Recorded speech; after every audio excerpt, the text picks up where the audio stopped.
بسم اللہ الرحمن الرحیم۔ السلام علیکم معزز ناظرین۔ بہروپیہ بادشاہ کے دربار میں ایک دفعہ کا ذکر ہے کہ ایک بہروپیہ پارساؤں کا حلیہ بنا کر ایک بادشاہ کے دربار میں آیا۔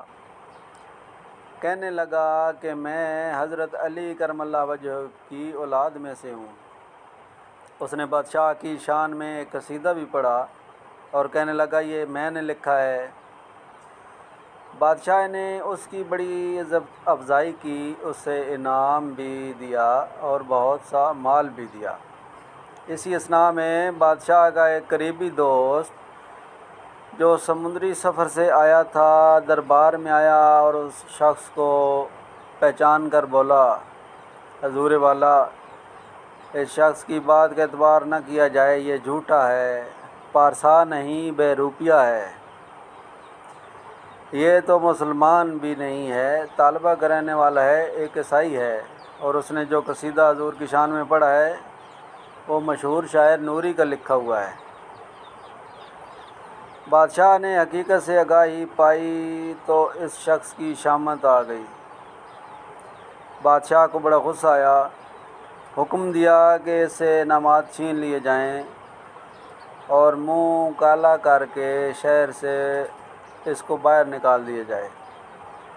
اس سے پہلے کہ بادشاہ کے حکم کی تعمیل کی جاتی، بہروپیہ نے کہا کہ چلیے، میں جھوٹا ہی صحیح، حضور والا، میں نے جو کچھ کہا جھوٹ کہا، لیکن اب ایک ایسا سچ بولنا چاہتا ہوں جو سچ مچ سچ ہوگا، یعنی بالکل سچ ہوگا، حرف بحرف سچ ہوگا، جس سے بڑھ کر کوئی بات سچی نہ ہوگی۔ مجھے یہ سچ بولنے کی اجازت دی جائے، اور اگر یہ سچ نہ ہوا تو حضور جو سزا دیں گے میں اسے خوشی سے قبول کر لوں گا۔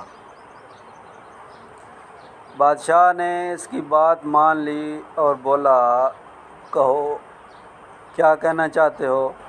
اس شخص نے کہا، ہر ایک شخص کیا جانے کہ کیا ہے جامے میں، یہ لکھنے والا ہی جانے کہ کیا ہے نامے میں۔ بادشاہ یہ سن کر بہت خوش ہوا اور کہا، واقعی اس سے بڑا سچ تو نے اپنی پوری عمر میں نہ کہا ہوگا۔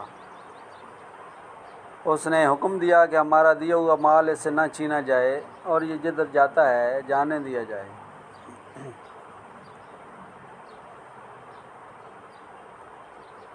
حضرت شیخ سعدی رحمۃ اللہ علیہ نے اس حکایت میں یہ ظاہر کیا ہے کہ خود بادشاہ بھی جھوٹ بولنے والوں میں سے تھا، اس کی ذات بھی جھوٹ سے پاک نہ تھی۔